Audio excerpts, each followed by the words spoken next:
Greetings everyone, and Great here, another Cup Heroes 1 replay. Spawn on bottom left side as the Holy Roman Empire, we have VortiX. Spawn on the top right side as the Mongolians, we have Gullyd3ck3l? I'm guessing. Spelt weird. Either way, it is Mongolians versus Holy Roman Empire. When it comes to economic benefits, Mongolians do have a handful of unique benefits, but overall, in my opinion, don't really stack up to most other benefits. The Mongolians have access to no needed housing, which is it's hard to gauge, but it's nice to have. The OVO does provide 2 villagers worth of stone income, which is nice. And they do have some other minor things here and there, but nothing too significant. While the Holy Roman Empire player, their prelates allowed to inspire individual villagers to have plus 40% gathering rate, and depending which landmark they go for in feudal age, they could have a massive economic benefit with Aachen Chapel or some really powerful units with the Menwork Palace. We do have, looks like a spearman rush for the Holy Roman Empire player. He thought his opponent is going for the standard spearman opener. He does have an outpost here, which can be overwhelmed by enough spearmen, but that usually is more than 3. Additionally, 3 villagers can provide some good arrows inside. The Mongolian player just needs a little bit more gold, does not have enough gold to age up. He is taking time to start torching those other units. Honestly, get damage on any of these units is perfectly fine. All of them have the same torch and same damage, though the scout does have health regen and more health. Does get a bit of damage on that unit there. Very good. He honestly may want to just take time and order these guys to drop off their gold. There we go. Now he has enough gold to age up and enough food as well. He's now going for the silver tree right here. He's unable to engage the OVO because the town center itself is there to support. And he got that wood there for the outpost from right here. Since his opponent has gone for a large number of spearmen, he is going to be a bit behind on aging up. When it comes to unique unit in age 2, the Mongols have 2 unique units. The VortiX, a cheaper but weaker heavy cav, still overall a good unit. And the Magnai, a mounted spearman, which can fire on the move, which sounds great, but it's generally worthless in most situations. He is outside of arrow range, just better to keep collecting up the sheeple. I wonder where the Khan is. Khan's right down there, has 4 sheeple in tow. Alva will take a bit of damage here. Aachen Chapel now rapidly being produced, throwing 10 villagers onto it, so he may actually get his age up before the Mongol player. It's going to be relatively similar, and thanks to the prelate's constant inspiring, he's able to get invest all these spearmen have the same age up pattern as his opponent. He is still producing gold, and now it's also the Mongol player is eyeing for a wheelbarrow.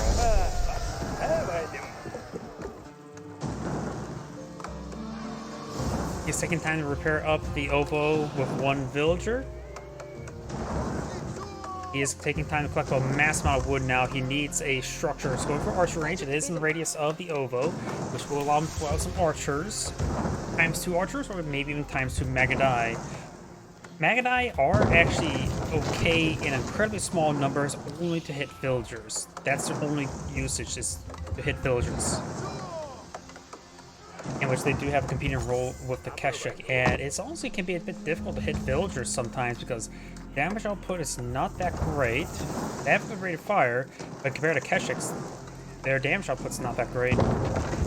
OVO has been set ablaze, and he has already gone for a trader there when there's already spearmen here. That's not a good idea.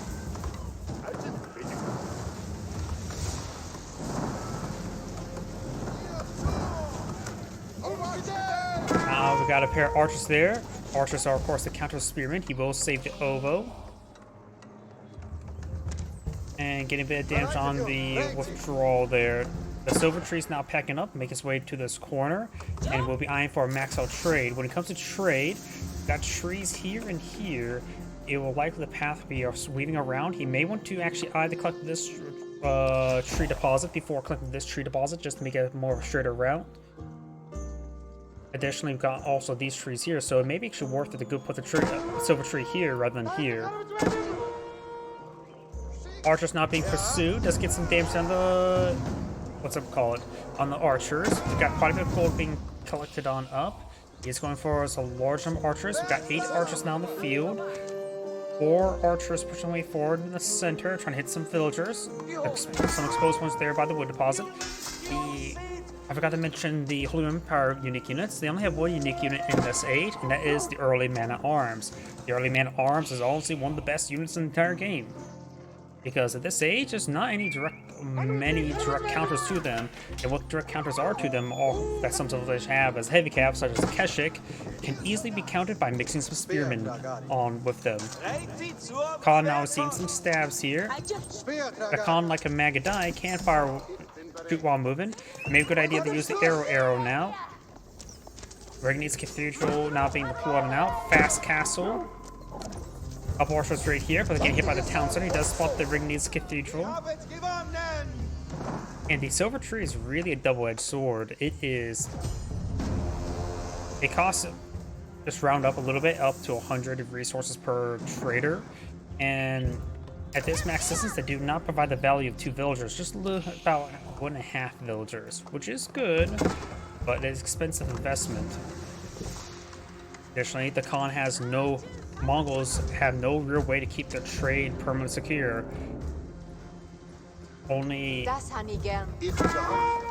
There's no real good way to keep it permanently secure. They can't blow out walls. Sure, they can blow about a large number of outposts, but it does consume your valuable stone on defenses rather than your very valuable upgrades or just more units. Regni's Cathedral not complete. He does have archer range here and there. He's going for horsemen. Probably a good idea to get out some knights, though knights are expensive. He's a bit more food income. So now he's going to employ out a mill next to these berries. He's really rapidly able to collect the berries. He does have a couple archers there, causing some massive issues. This spearman will go ahead and get picked off there by the archer. He does have a Keshik here. Keshiks, of course, do have health per swipe. We do have an outpost here as well to deny this gold income. He has enough gold for 1 knight. And second time for the horseman to get healed on up. Denying the food and denying the gold is very important right now, since he does not have access to, well, it will prevent those valuable knights being put on field, but he has plenty of gold for man-at-arms. He needs to start pulling out a large number of man-at-arms, but the lack of berries is also a big issue. He does have, he's eyeing for a pair of outposts here and go for some of the forest puffers. He does spot this. He knows 1 outpost does complete. Don't have access to mercy repair. The Mongol player may need an eye for siege engineers sooner rather than later. He has a good number of archers to provide pressure for that. And siege engineers could also, he also probably take time for improved siege engineers as well, since there's a bit of stone stored up. We got team archers pushing forward. He also just not need to actually kill the villagers. You simply need to deny the collection of these deer, in which he is collecting some deer far away, but that's actually safe. Another outpost being pulled out here. Just arrow slits, just being annoying. Keshik will find good engagement there. 1 villager does go down. Wait. Yeah, he's just trying to get more food. He may need to stop his villager production at the moment. Is the Mongol player going for more traders? Yes, he is equaling off of this. He has a bit of wood here. He may want to get a handful of... Just put some farms right there. That would be a safe location. And we'll provide him some much-needed food income. But now do have these villagers over here. He has an arrow slit here. Didn't take time up for a spring gold.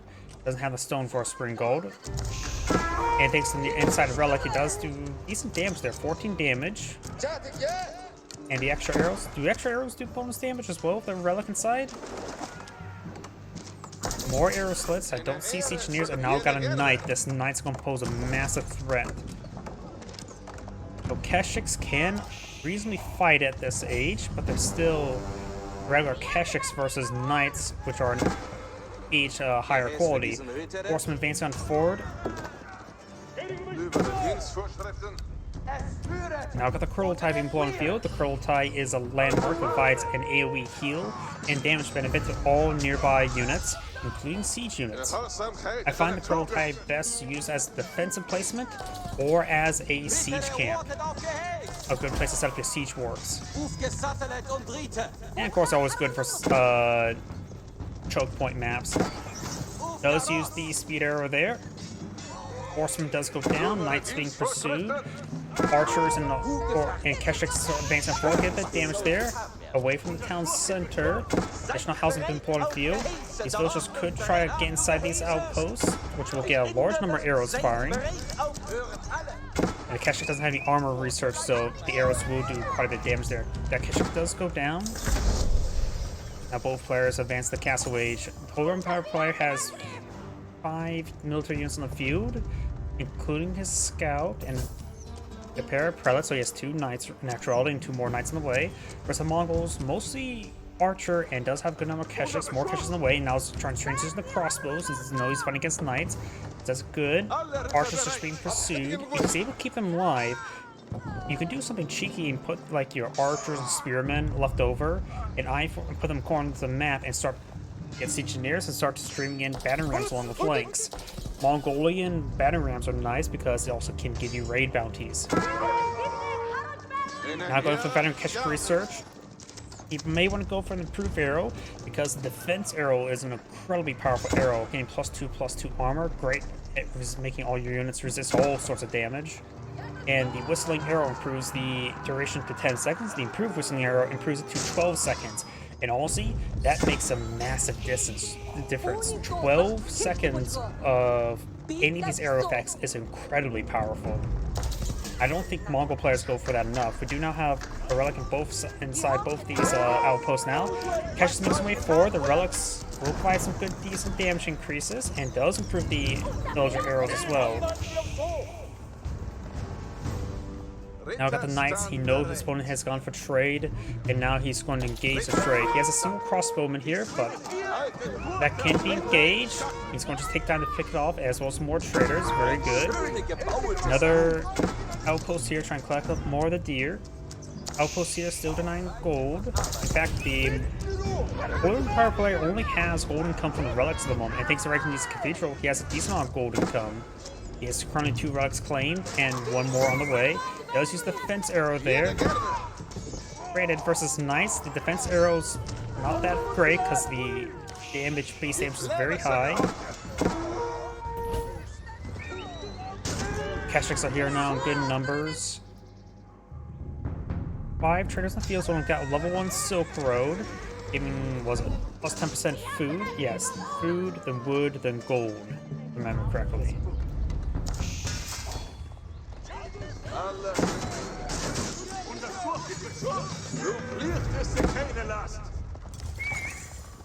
We got 8 villager kills or civilian kills for blue, and which think that maybe all traders. Maybe 1 or 2 villagers mixed on in. Pink's only killed off 4 villagers. Those are definitely just villagers. More outposts here. With the amount of outposts on the field, he may want to go for improved torch damage. Allows Keshiks to break through those outposts quickly. He has good number of crossbows here. He has took time to engage the crossbows with his outposts as well. Does kill off 2 of those villagers.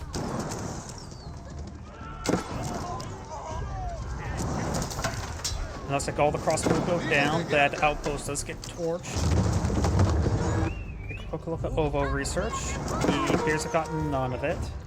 And those knights up here are still in the region, getting some villagers. A couple crossbows here for defense. Ooh, good number of traders there. He's down to 3.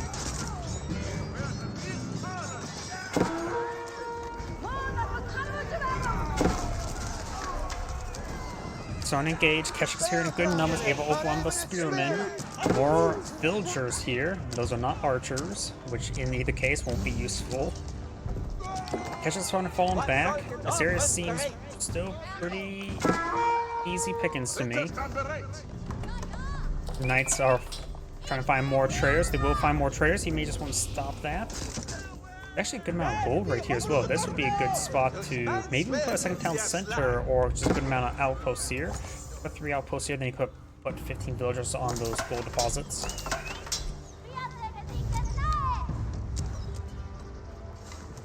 More outposts going on up. More traders going on down. Handful of crossbows pushing forward. Now is a good time for an arrow. Or now for a speed arrow, but it looks like he will not be able to get close enough.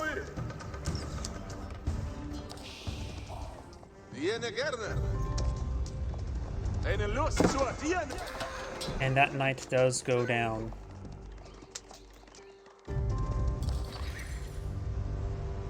More villagers push me forward, trying to claim up these deer. And look at this. His deer spawned really far away, while his opponent spawned relatively close by. I suppose that his primary town center actually spawned right around here, maybe? So it could be a bit of illusion. But he's starting to go over this other deer deposit. Be a good idea to get...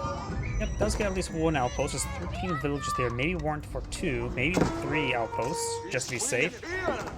One knight remains. None of the crossbows go down. Good number of farms here now, which are partially inspired by the Akin Chapel. And maybe you could just run forward the village and start torching down this outpost. He will take a bit of damage there. He does have textiles. Deer is super cleaned up here. Deer says, yep, there's still a deer carcass here as well. Outpost will go on down. He's trying to claim up this gold, and surprisingly enough, he almost got this mining camp down. And Ritual. He's trying to run away. He will not be able to escape. He lost vision there and does... Alright, no, he shouldn't have lost vision there. Marching drills and wheelbarrow now being researched. In this situation are not half bad. Crossbow is more of a soft counter than a hard counter to them. They just generally hit hard.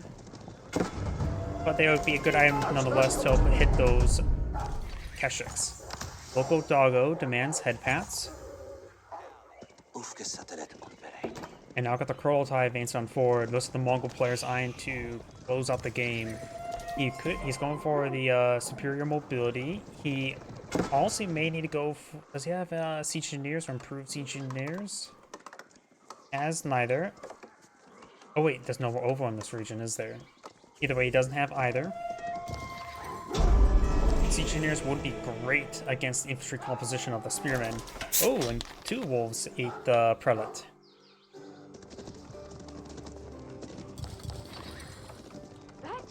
Horsemen now advancing way forward. Mongol players eyeing for some spearmen. Gear. He's not paying attention. And he does lose one villager there. There's enough torch damage to pose massive threat, and his trader will go down once again.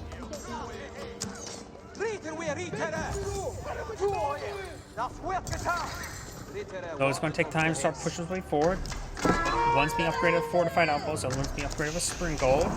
Fortified outpost will be torched first, but if that goes up, it is not in influence. And now it has reduced firearm, or increased fire armor. Crossbows are not going to be good in this engagement. Crossbows not being properly micro. They are getting a pretty sizable damage buff here. Those horsemen still moving around up north. And Keshiks getting annihilated. The Mongol players not, you're just getting countered. And not fighting this all too well. So on the horsemen here, the Mongol players getting ripped apart. Outpost getting repaired up by those villagers. Crossbows started stepping away. Does of course have the nearby Gullyd3ck3l for fire support. He does have some mana-arms in the field, which the Mongolian mana-arms at this point in time would be not half bad. So one can always transition to his own mana-arms to get blunt weapons and hard counter them. And the outpost will be repaired. And these crossbows not being controlled all too well. And these traders have not been tasked. He knows this trade route is not safe. He does actually save this one, actually. Surprise enough. Nice thing as well, since they added the restart trading button, you can just simply, as they start advancing, you just simply task them nearby, hit restart trading, and they will get full income from the start to end point. He doesn't have improved engineers as well, which at this point in time, a mix of spearmen, Maganel would be quite good. And with his, and this is something I like to do as playing as Mongols. I keep a small garrison of spearmen at the start and end point, the common places where people send their horsemen to harass, like he is doing right now with the spearmen in a patrol move. I think patrol maybe a little bit too large, but then again, he's been hit here as well. And this will just simply help him keep the areas clear, and he got a spear brace and got 2 of them killed off. Notice the patrol move does not automatically re-engage, but nonetheless, it did its job. Gullyd3ck3l pushing forward, got an observation post here as well. Gullyd3ck3l has been established, has some good man-at-arms in this region as well. Now his opponent's starting to call Landschnecks.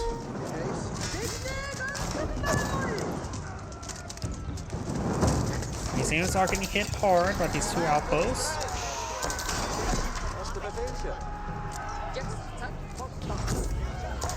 Still no siege engineers, nor improved siege engineers. Over here, we do got more horsemen dancing way forward, getting caught up on the outposts when he could hit the trade, or the Ovo. The Ovo only has a superior mobility research.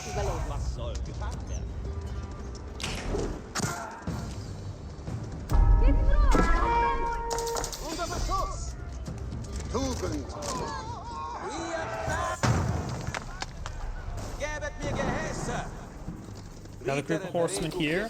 I think that spearmen have been pulled off the line to engage this force, so those horsemen can do some good damage. Forcing that Ovo, and I suppose it will do quite a bit interrupt there, but we'll get a couple more traders.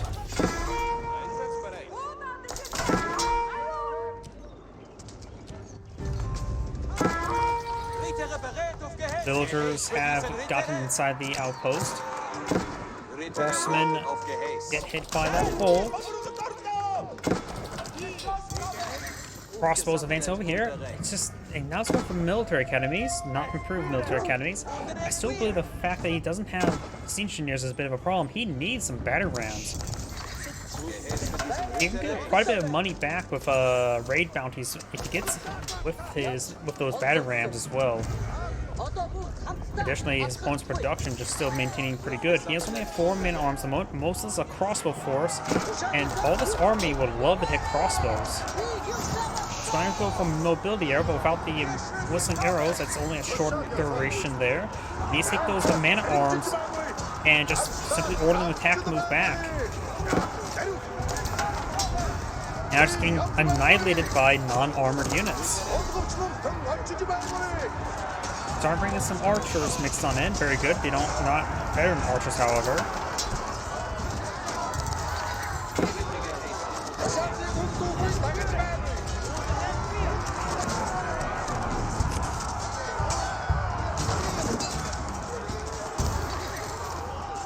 And the Mongolian army's just getting annihilated. Gullyd3ck3l got re-established. And that's game. This is Android saying thank you for watching, and on to the next replay.